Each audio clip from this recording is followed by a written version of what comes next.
to our first and maybe annual 2018 playoff meeting. First thing, I just want to congratulate you guys on being selected to come to this meeting. Like I said in my email, being invited to this meeting is an honor, and it's no guarantee of a playoff game, but we invited a number of newer officials, new to playoffs, new to NCOA, to this meeting so they can kind of get a flavor about what we're doing, what we're about, and how important this time of year is. So the first thing I just want to say, Lauren's going to come up and talk for a little bit. Very short. Get your blocks in. We don't want any turnbacks. So get your blocks in. Now he's going to repeat that. I'm going to repeat it a few more times. But we're going to hear from Lauren now. Mike stole my thunder. First, I'd like to thank all you guys that helped us immensely over the season. We had some, no, I don't want to get for that. We had some difficulties because of the rain, as you guys know, and you guys stepped up to the plate. We had complaints from the schools about the JV and freshmen not getting their umpires, and there was nothing we could do about that. We moved JV umpires into varsity games. We moved freshmen into JV games. It's how it was. We had complaints from 2 commissioners out of all the conferences we do about not having officials for all their JV games and freshman games. And so we got CIF to allow us to let the schools play today, tomorrow, and into next week. We only had 2 schools that took that advantage. Out of all the griping they did, 2 schools in baseball, nobody in softball. And I got that from Jim this morning. I talked to him this morning about it.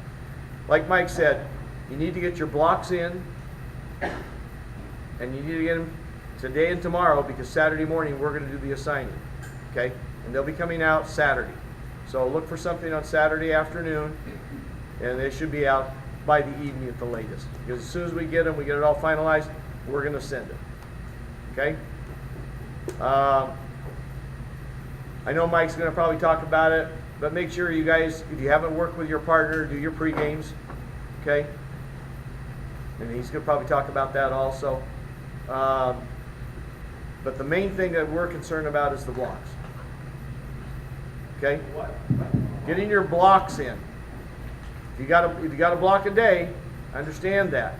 But I don't want calls at 11:30 at night for a 10 o'clock game the next morning. Gee, I can't do that because I got offered something over here. Because if you do, second Roy, if you do, I'm going to take you off the schedule. Period. Guess right. And, you know, we've had a few gripes this year from a few of the officials that have been in this group. A couple guys quit. They blame me for it.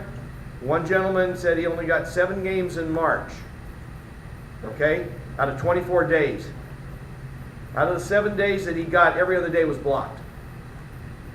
So I don't know how to put games in the guy's folder if he's got it blocked. I can't work until 3 o'clock.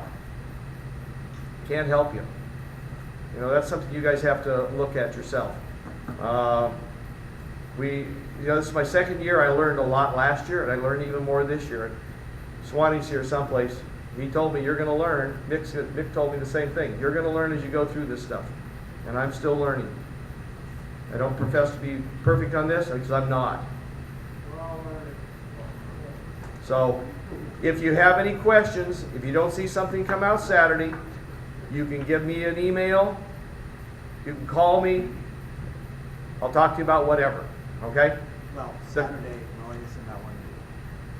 We're going to send it out first. Yeah. Let me know. The first week's going to come out on Saturday. So we're going to get the semis and all that stuff done, and then we're going to go from there, okay? But I do really appreciate all the labor that some of these guys have put in. I've called guys. I called Roy at 6 in the morning, got his ass out of bed to do a 10 o'clock game for him because somebody begged off at 11:30 the night before. And I offered him a $5 bill on top of his pay if he could do it for me, and a beer. He said he wouldn't take the beer and he wouldn't take the 5, but he'd be there at 10. You'll take it. Okay, Jacques. But if you guys have any questions of me, go ahead and shoot it. Roy? Generally, what time are the playoff games going to be? You know, I haven't seen the schedule yet. They're going to be on the web tomorrow under the CF. You've already printed Generally it. in the afternoon and Yes. I'll tell you, I got. What's the dates?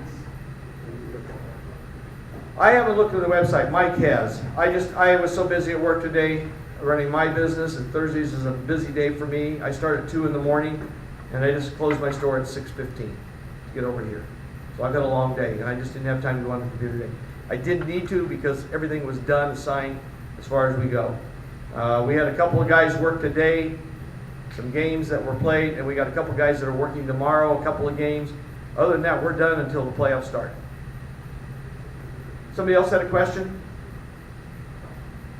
Okay, guys, have a great playoff. Oh, the other thing.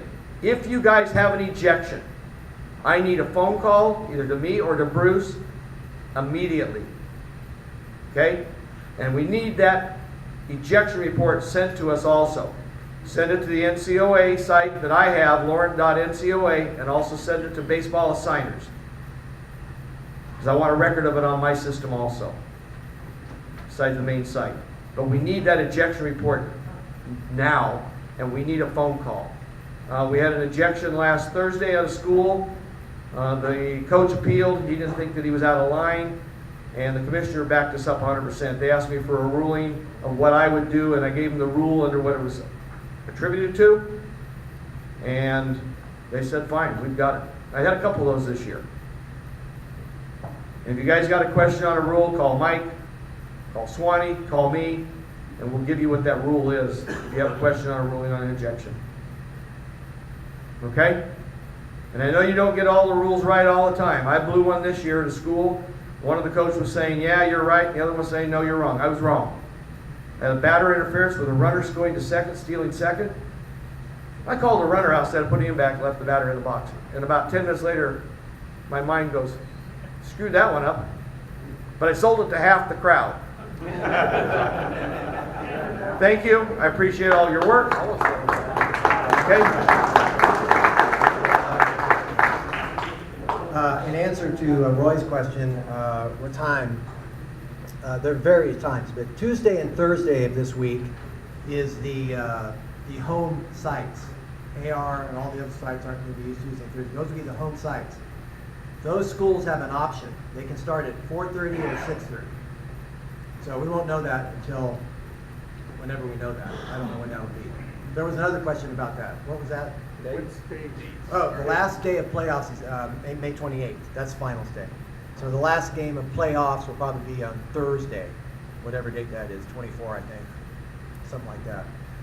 So let's talk about what to wear. Pre-game apparel. I'm pre-game apparel right now. I got a collared shirt. I want you to wear a collared shirt, no t-shirts. Collared shirt with a nice pair of golf. Well, these are my golf shorts. A nice pair of shorts, okay? My wife said these are okay to wear, so they must be nice. And closed-toed shoes. Nice pair of loafers, something like that. No sandals. Last year, we had some guys showing up in t-shirts, cargo pants, and flip-flops, and it just doesn't look appropriate. It's worth dressing for, guys. It's worth dressing for. This is what we are here for, is to get into these playoffs and challenge ourselves and challenge our partner. And it's worth dressing up for. So dress up for it. Let's talk about parking and changing. When there is a changing room, use it. So when you arrive at the site next week, Tuesday and Thursday, go find the site administrator and ask them if we've asked them to provide a changing room at the schools.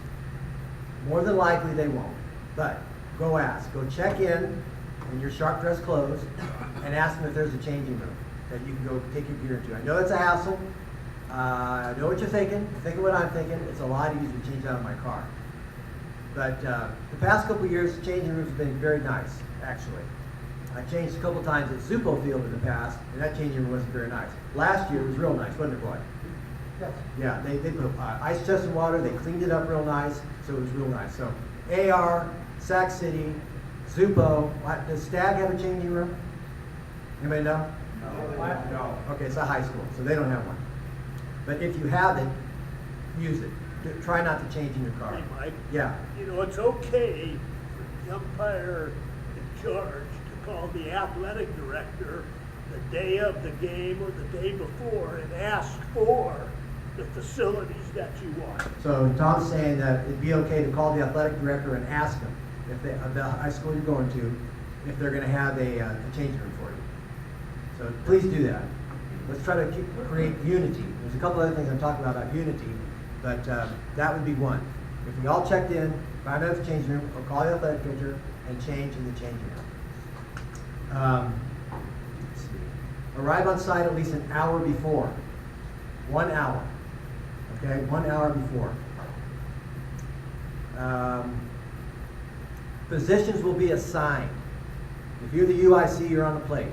If you're, is it BU, does it say BU on there? Is that what it says? Anyway, we assign the positions. Okay, so if you're USC on the plate, if you're not, you're the base guy. Okay, so go with those. Don't change.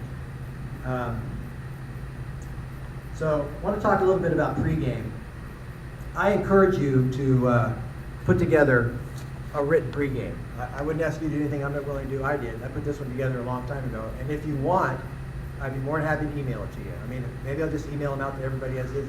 You don't have to do it exactly the way this one is written, but it's a good model. It talks about things that happen at the plate, things that happen between home and first and foul territory, things that happen in trouble ball. It talks about fly ball coverage. It talks about, you know, who's going to third and when and why. It's a good pregame. I encourage you to do that.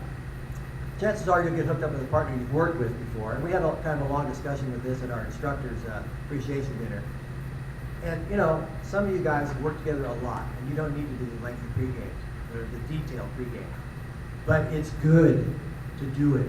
It's good to remind yourself, so what? I got fair foul in front of the bag, you got it after. How many times have we said that? Everybody knows that. I say it every pregame. You did it. If I was on the plate with you this year, you got my pregame. Same pregame every time. Never changes. I mean, it has changed a little bit. I've added a couple things to it. But it's important to get the gears that you've already got in motion going and keep them rolling. Do a quality pregame. So I'll just, I got just 2 distribution lists for everybody. It's easy for me. I'll email this one out and just use it as a guide. Use it as a model. So let's talk about game apparel. Let's use black as a default, but just match.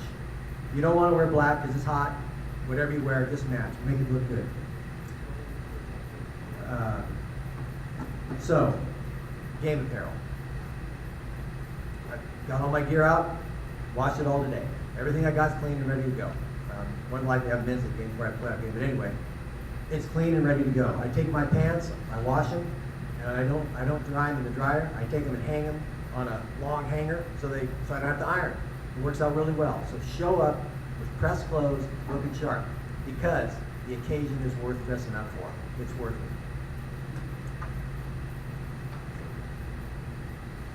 So let's talk about checking in. Get there an hour early. Get checked in. Find out if you got a changing room. Let's talk about the plate meeting.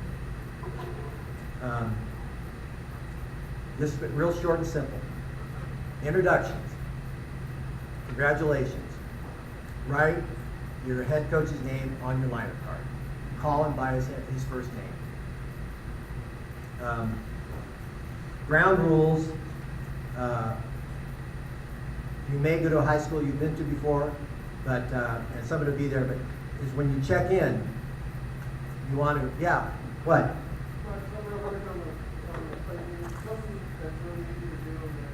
Stand up. Stand up. Something that's really easy to do, that I think is real nice, when you just go on to Max Prep and find out what the head coach is saying before you get there, so when you walk up, you can say, hey Jeff, hey John. I think that's a good little, take all 5 minutes to do, and another day, when you walk up. Yeah, that's a good suggestion. He said just go to Max Preps, or you can even go to the school website and find it. It's probably easier on Max Preps. Some of these school websites are kind of hard to maneuver around it, but it's a great suggestion. Thank you. Go to Max Preps, find the school, find the head coach, and now you already know his name. It'll be good. Ask if they've exchanged lineups, any duplicating numbers. Ask your players to leave really quick. Ask if all their equipment meets NFH standards. And I just encourage you to remind them that they need to stay in their dugouts, and then enforce it. This is where you got to use a little bit of your experience. You know, you don't just stop the game in the middle of a pitch and start yelling at the coach to get back in the dugout. If he's out, wait for that opportune moment when you can get to him and say, "Coach, help me out. I need to stay inside the dugout." Most of the time they'll stay in. And I think that their behavior is going to be up a little better than normal. But enforce it. Don't let them stay outside the dugout. And during your plate meeting, remind them that sportsmanship is mandatory at all times.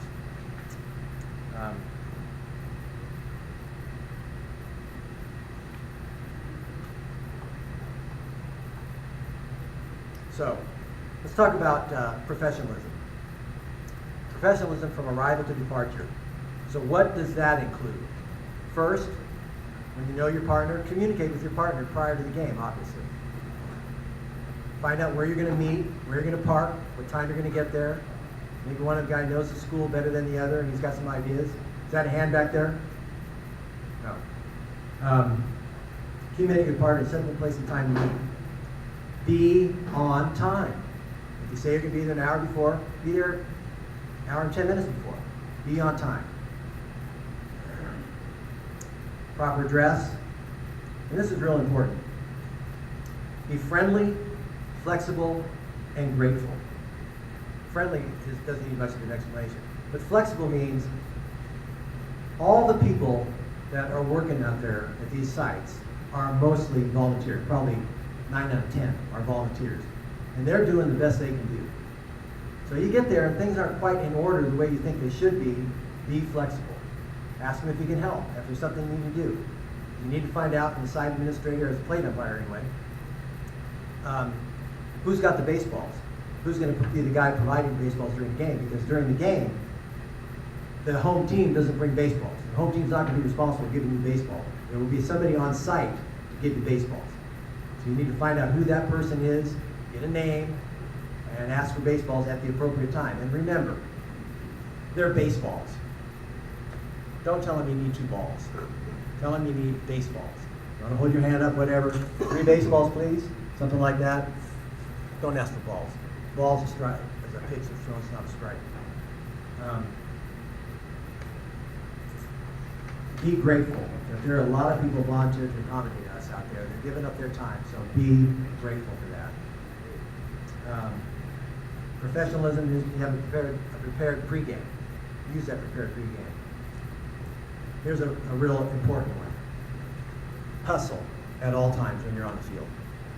When you walk on the field, it's time to start hustling. Okay?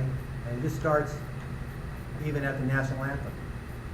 When the national anthem is over, wait until the home team takes the field. Now, some home teams may take the field during intros because there's going to be introductions for every game, I think. Maybe not Tuesday and Thursday. They probably won't for Tuesday and Thursday. It's a little different. But finish your play meeting, finish the national anthem. The home team takes the field. Hustle to your wrestling spot. Okay? Now, hustle's different for everybody. You know, we got some young guys in here who can really hustle and work hard and go fast. Some of us can't. That's okay. You know? Some of us got knee issues or whatever. Just work hard and hustle on every pitch. Hustle out there to your wrestling spot. That's what I do. I watch the pitcher, watch the catcher, watch the guys, the infielders, see how they're throwing. When the catcher throws the ball to second, I watch every throw. I watch the throw, and then what? I hustle from my wrestling spot over to A. I jog it over there. Don't walk it. Don't drag your heels. If we all do that, it's going to make us all look a lot better. Hustle from spot to spot.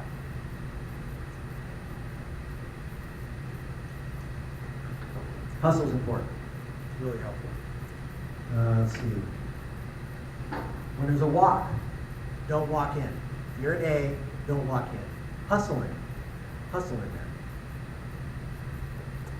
When the inning ends, you're in A or B in the middle, hustle across the field, across the diamond. If players are going to be hustling, they're going to be running off the field.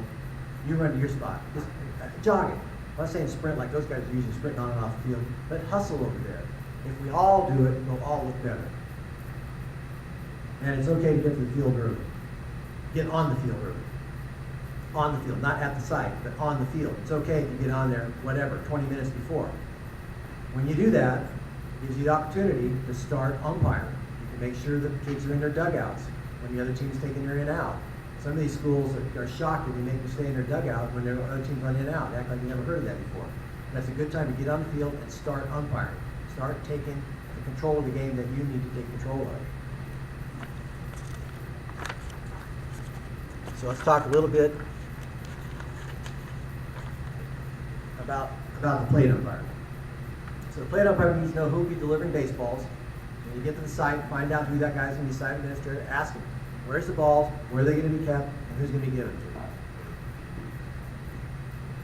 And don't wait. You shouldn't have any issue. You should be able to ask for baseballs and get baseballs since the home team's not responsible for it. The tournament director is responsible for getting us baseball. But don't wait until you have one baseball in your bag to ask for baseballs. Keep at least 3 in there all the time. Probably, I like 4. I like 3 on the bottom, 1 on top so it's easy to grab. You know, and if I can, I'll put 4 on one side and 2 on the other and rotate these 2 to the top so it's easy to just get that out and get it to my catcher as quick as possible. So, baseball's a big deal. You don't want to get slowed down because we don't have baseball in our pouch. Or we have a ball bag. Keep the ball bag supplied. Don't wait to run down. Where to stand as the basic plate umpire. This is from Mr. Bolton. And I've been practicing. We talked about this a few weeks ago.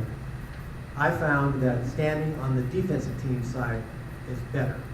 Because now you're just looking right over at the offense, see how many guys got bats, only 2, and what's going on over there. There's half this team's gone, they're out of their dugout. It's a good place to stand. Count the pitches. If it's 8 and 6, say 2, let everybody know, 2. I know most of you do that very well. And if it's 5, 3, say 2, let everybody know we're going to start playing baseball again. And one thing I've seen a few times this year regarding base umpires, guys, never sit your mask down. Never sit your mask down. Don't sit your mask down. You take it out of your car or take it from your bag when you're in the changing room, you got it on your body the whole time. Don't sit your mask down. Another thing, when one umpire calls time, all umpires call time. So if the base plate umpire calls time, the base umpire should call time. We'll talk a little bit about that. As a plate umpire, and this will be covered in your pregame, your partner's in the middle, ball say deep to left center, let's say. You got a fielder's running away from him. Help him with his touches. Get his touch at first. Cover that in your pregame. If he's running, got fields and he doesn't get the touch, help him on that. You got not much else to do except maybe touch it. Watch him touch at third, but help him get that touch at first base. Back him up. Then another thing I see frequently is when the batter comes up to the plate and he's just doing his thing, his waggle, whatever it is, and he's holding up the plate umpire, ask him to hold him up. Don't automatically put your hand up. Let them play the game within the game. Let them play that little cat and mouse game. But you have to umpire that. If the pitcher starts taking advantage of that and comes set before he's ready, now we got to stop it. Or if the batter is taking way too much time with his hand up, we got to fix that too. But let them play that game within the game. It's okay. All right, talk a little bit about base umpire stuff. We're just about done, by the way. After the national anthem, hustle to your resting spot. Hustle in on walks from A to beat the batter. That's what I try to do. Try to beat the batter. There's a walk, I'm in A, I'm going to get the beat before he gets to home, gets to first base. Try and beat him. When you're going to, in the half inning, hustle out to your spot. If you're in the middle, hustle out to your resting spot. And if you're going to get water, fine, no problem. Your water will probably be over by the fence out there. Hustle to your resting spot first, then go hustle over to your water. Get your water, and that's what I do. After that, I don't hustle all the way out. I just hustle back into fair territory, stand a couple steps inside fair territory. It just looks good. And if we all do it, it's going to really look good.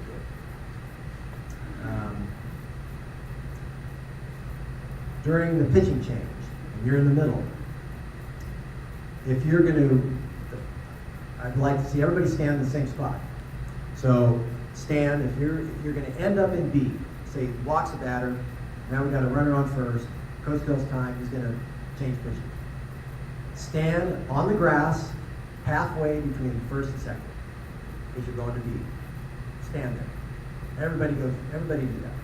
And if you're going to C, stand halfway between third and second, halfway, stand on the grass, at the edge of the grass. It's just a good place to go stand. What are you going to do? Count pitches. Exactly. Don't leave that up to the plate umpire. Let him do his administration work. He's dealing with one coach, getting the numbers changed. He's got to get that information to the scorer, to the people up on top, and to the other team. Count the pitches for him. When there's two, put it up. Two, take charge of the infield.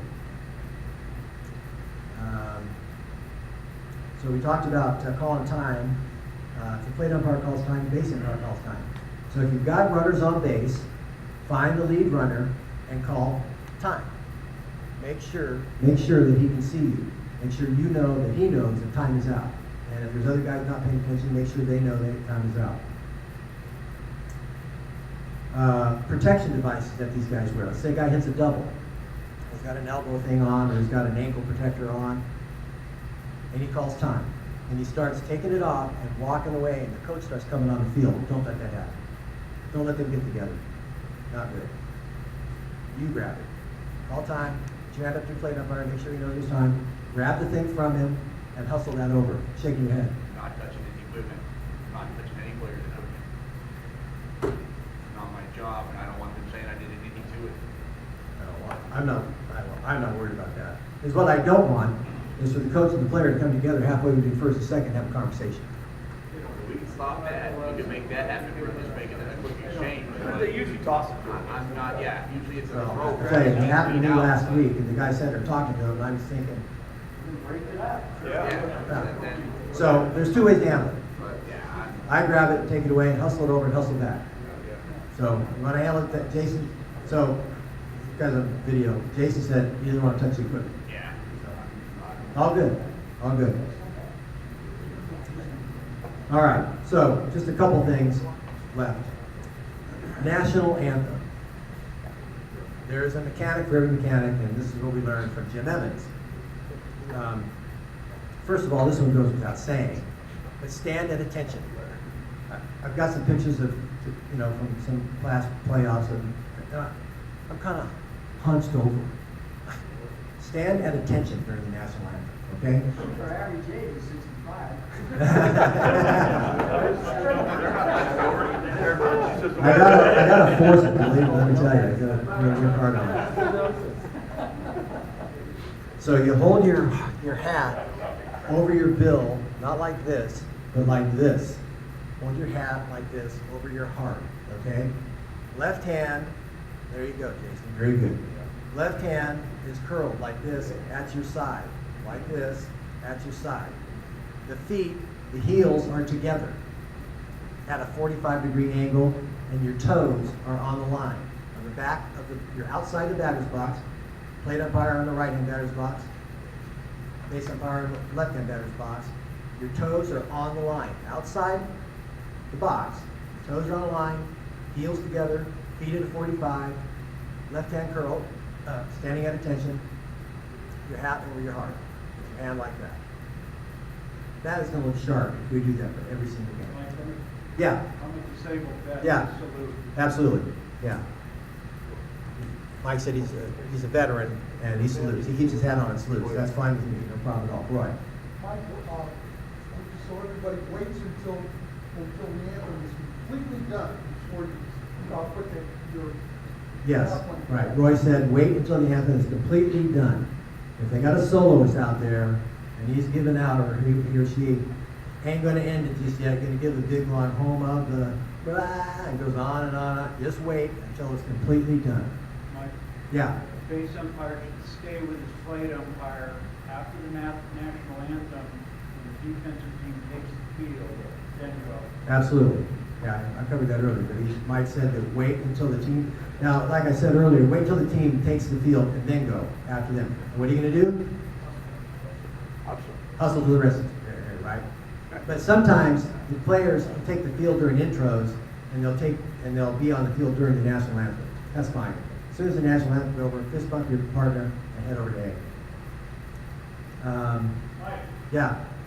when do we become players and coaches?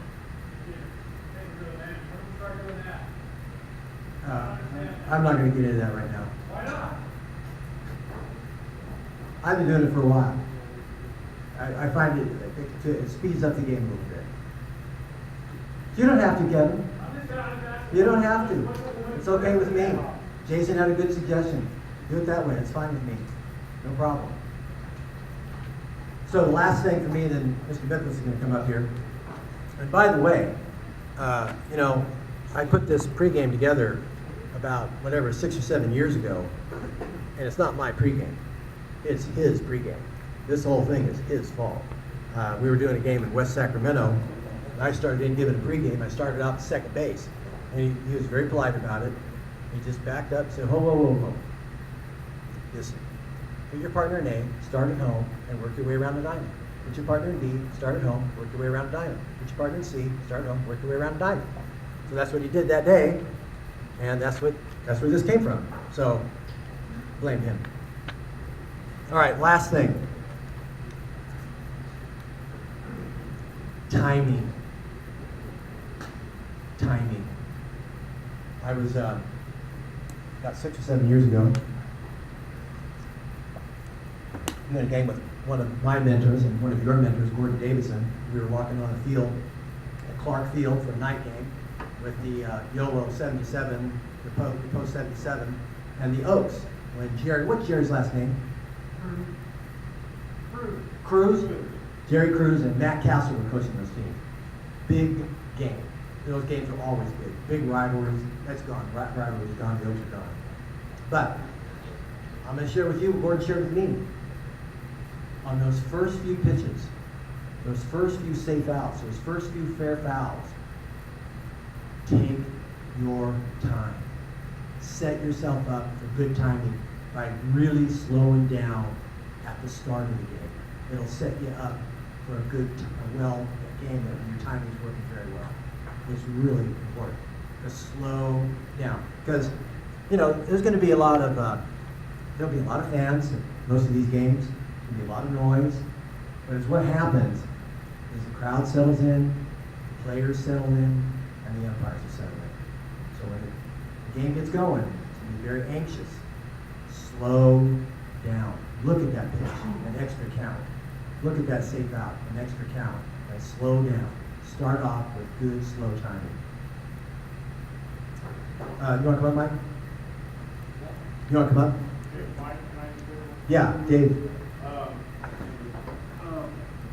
On changes, I think that when we go to the plate meeting, you might ask, especially at these first sites, Yeah. where they're at the home, maybe they don't have a press box or something, but you might want to say, hey, do you want the changes filtered to the head coach to go to your scorer, or maybe your scorer is sitting right here, something like that. I just thought maybe that would be a good thing so that you know, hey, I'm giving it to the coach, or like, do you have your guy on the bench, or do you have me on the stage?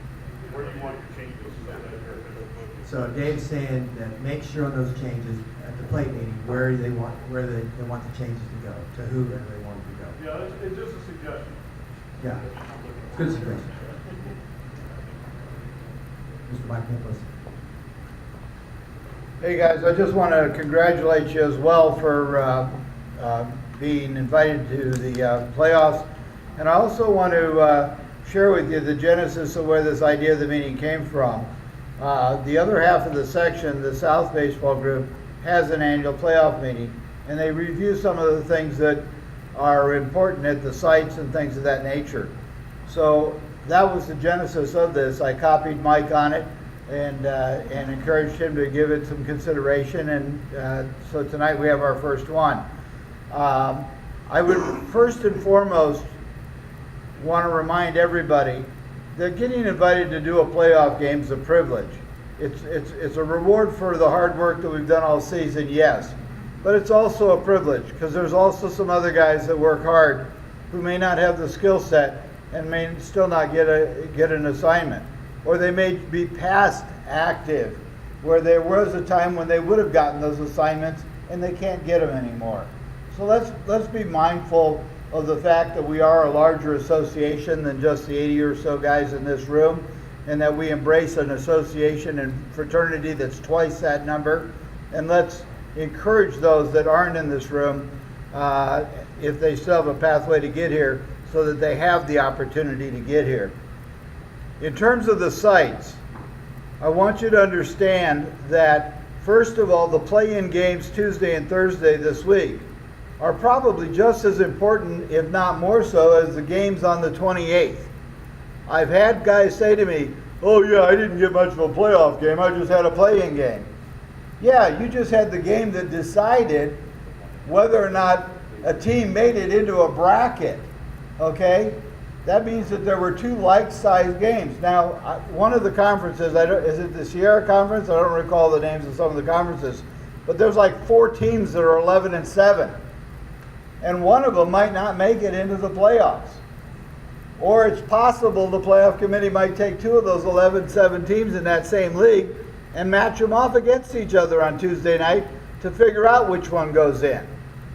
So please don't act like that play-in game isn't an important game or a playoff game because it's not at one of the neutral sites. You may get the best damn game of the month, okay? You really might. The other thing is Stag, Zupo. You're not going to get assigned unless North-South's at UOP, but UOP, City, AR, McCullough, every one of those sites, as we know, has different idiosyncrasies to them. Allow extra time to make sure that you get to your games on time. Allow 45 minutes to an hour early. Be sure and communicate with your partner or partners beforehand. And by all means, when you get to the site, identify yourself to the site administrator and discern where they want you to park and whether or not you have those facilities to dress and that sort of thing. Remember that we are guests at those neutral sites, and that the Sac Joaquin section is paying for the use of those facilities. But we also need to remember that we have to treat them like a high school site, which means that we don't have that infamous cooler for umpires only just because it's a high school site. And we don't have tobacco products, and we don't, and you know the don't list. And no, I'm not busting Rob Guerrero's better manhood. I'm just suggesting that he knows when the cooler should show up and when it doesn't, and so should the rest of us. Second thing, Mike covered most of game management and being proactive. But I want to share with you something that I've been thinking about that has really been, that I've been dwelling on most of the season, and I think most of you will recognize it too. And that is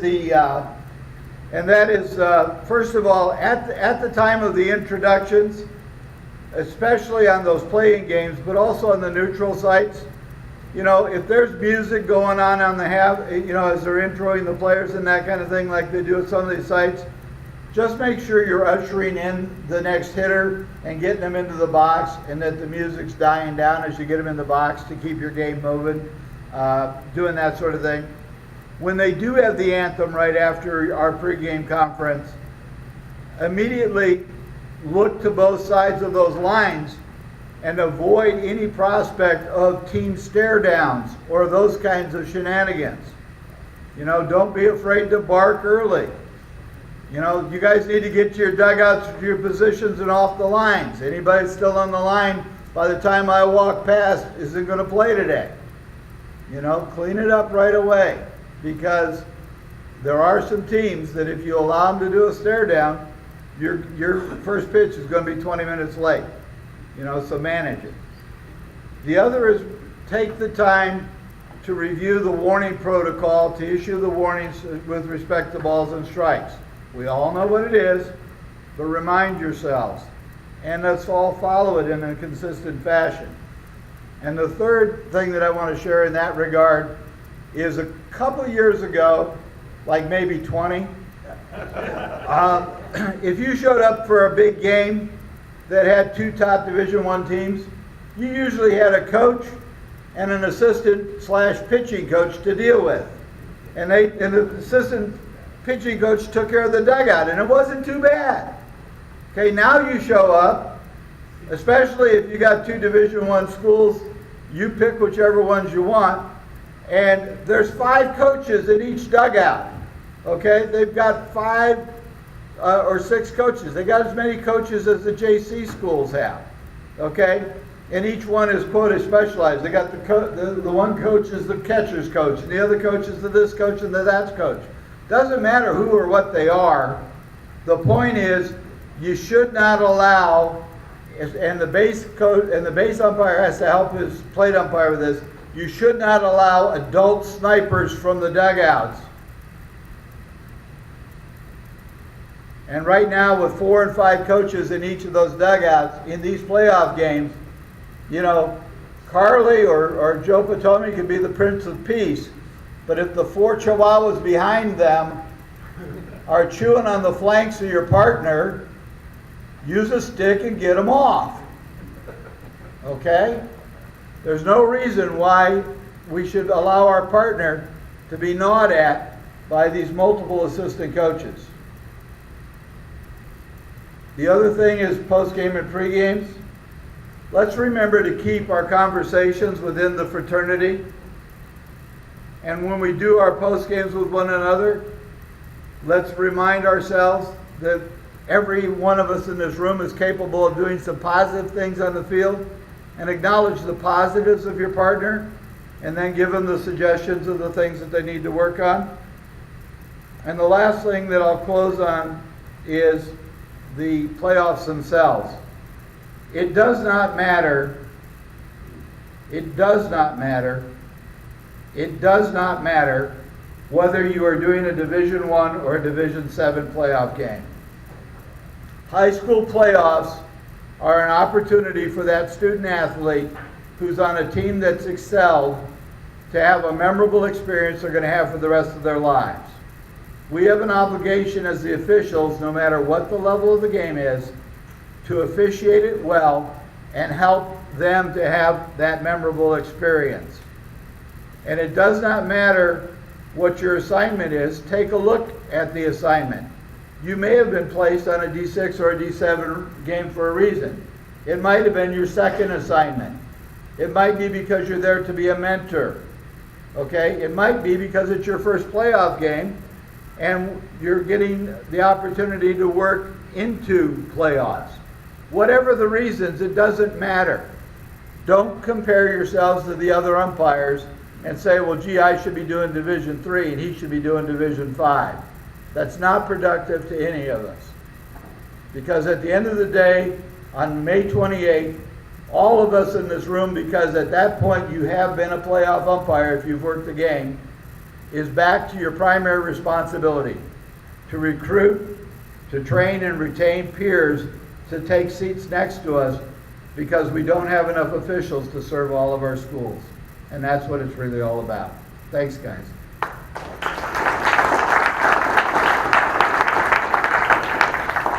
All right, guys. Best of luck. Have a great playoff. You know, what we got here, guys, is what I call is precious. We got the keys to the kingdom. We run the high school umpiring for a lot of schools, a lot of areas, we cover a lot of ground. And we are privileged really to be in that position to participate with these student athletes. So, best of luck. Yeah, question. Yeah. Go. Oh, push the chairs back in. Okay, oh yeah, sorry. Yeah, you're right, Jacques. Yeah.